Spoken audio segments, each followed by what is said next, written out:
Today, a lot of content to cover. We will get right to it.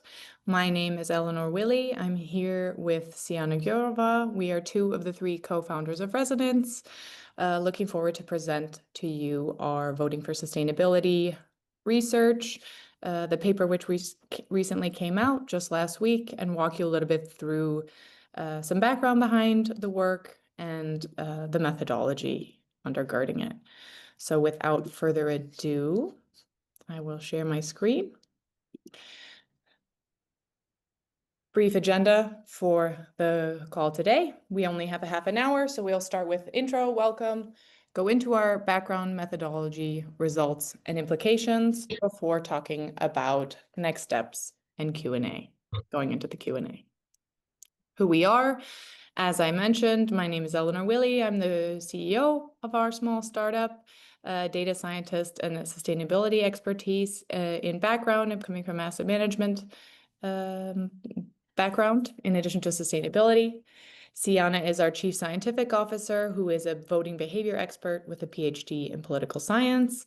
So she'll walk you through some of the methods she's applied in her own research, applied to the context of proxy voting. And we're joined by our CTO, Dan Bondor, who is our tech wizard, full stack software engineer, and developing the platform, which you may have sampled. We're advised by two prominent experts in this space, both on the corporate governance and more quant side, as well as the shareholder engagement, qualitative focus specifically on sustainability. And we also have a broader network of experts, both from the academic side and from the practitioner side, supporting our work, giving us feedback on an ongoing basis. So what do we do? In essence, our vision is to empower investment stewards with data-driven insights and analytics, amplifying their voices and their impact. We focus on this through two channels, both voting and engagement, built into our software and quantitative analytics platform. So our goal is to build evidence-based tools that apply the best practices that we're finding in the space and in the literature, in enabling benchmarking of individual investors, whether asset managers or asset owners, against a broader universe of investors. A few more people have joined. I just wanted to also mention in terms of the questions, feel free to ask questions in the Q&A or via the chat as we go, and then we can face those at the end. On the proxy voting side specifically, we have both analytics, the quantitative analytics that you see behind the benchmarking, as well as a data feed of hundreds of investors' proxy voting records. This forms the basis of our benchmarking reports, which gives insights into tail gaps between leaders, peers, and laggards. So really vote level insight into which specific proposals in a given year were most differentiating, which Siyana will explain briefly. On the basis of this benchmarking, we also offer custom benchmarking. So that just means instead of using our global consensus benchmark, we enable individual asset owners or fund selectors to set their own benchmark of sustainability relevant or governance relevant votes. So one brief note just about the voting data that we're actually using before we go into the methodology. We're collecting proxy voting records from more than 500 investors, totaling over 100 trillion in assets under management altogether. We're collecting these public disclosures on a daily basis. We're ensuring data cohesion and matching across diverse formats and proposal description modes with NLP. And then we do extensive verification of the accuracy of our collected data to make sure that it's ratings grade. On the engagement side, just briefly, we offer intuitive engagement tracking within the platform, which if you're an investor joining us on the call, you've also seen that as part of the access you have enabled, which enables this anonymized peer insight, so flipping it around the voting setup. Our global engagement overview, which was crowdsourced and also on the basis of public data, already integrates over 12,000 engagements for 2024 and 8,000 engagements for 2023. So both the tracking and reporting piece covered as well. Specifically, voting for sustainability, the reason you're here today to learn more. We at Resonance see voting as central to investor impact in public markets, but we also see that current metrics fail to capture sustainability alignment effectively. What does that mean concretely? Oftentimes, people look either at percent voting with or against management as a metric, or they look specifically at number of certain type of shareholder proposals that have been supported, which we think, given the wide range in quality of shareholder proposals, but also in the range of topics that are on the agenda at any given meeting, that's not a sufficiently robust approach. So why a ranking?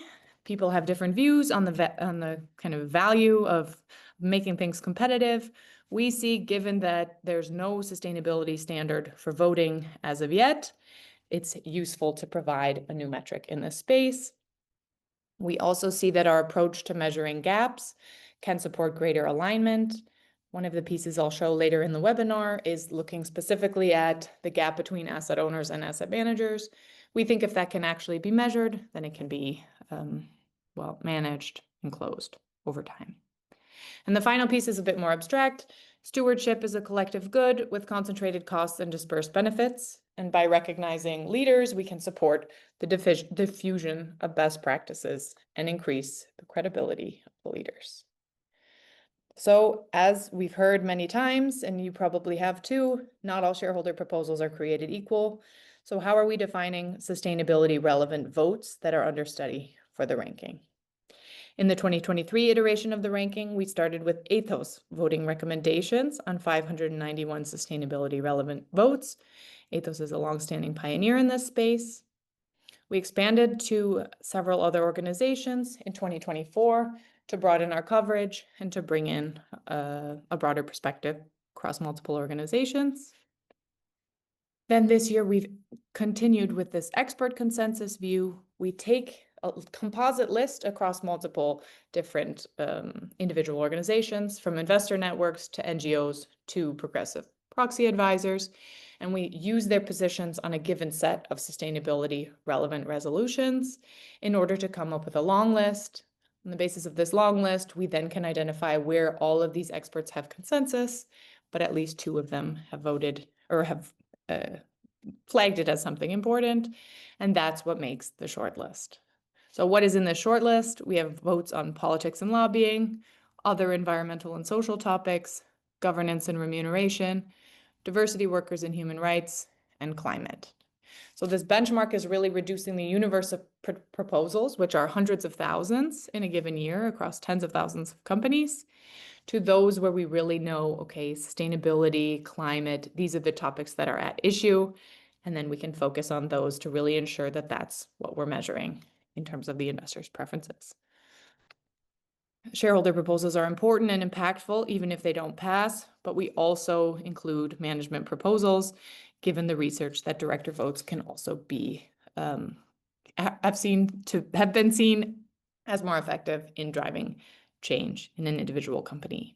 They occur less frequently and are therefore more differentiating. We need to accommodate for both against and for votes being the more sustainable position. So this method that Siyana will introduce us to addresses that challenge. Final piece from me is the recoding. The recoding of the votes, we recode fors into ones, we recode against, withhold, and abstains that are counting towards vote totals as 0. Then we drop the other types of votes from the analysis. So they're not punished. You're not punished for voting a smaller set of proposals, as long as we have a sufficiently large number to assess. We just drop them completely from the analysis. So we only learn from the votes where there's really a position that's been taken. And that's abstain votes that didn't count towards vote totals, splits, and did not vote are missing. What results is a data frame where you have all of the benchmark proposals, these 425 benchmark proposals, and all of the given investors that we're looking at. So the hundreds of investors, and there you have a matrix. Here you can see there's some where almost all investors are in agreement, some where almost all investors are in agreement against, and then some that are more mixed and more differentiating, more contested amongst the investors in our set. I'll now hand it over to Siyana for a deeper dive in the methodology. Hello, also from my side, and thank you for joining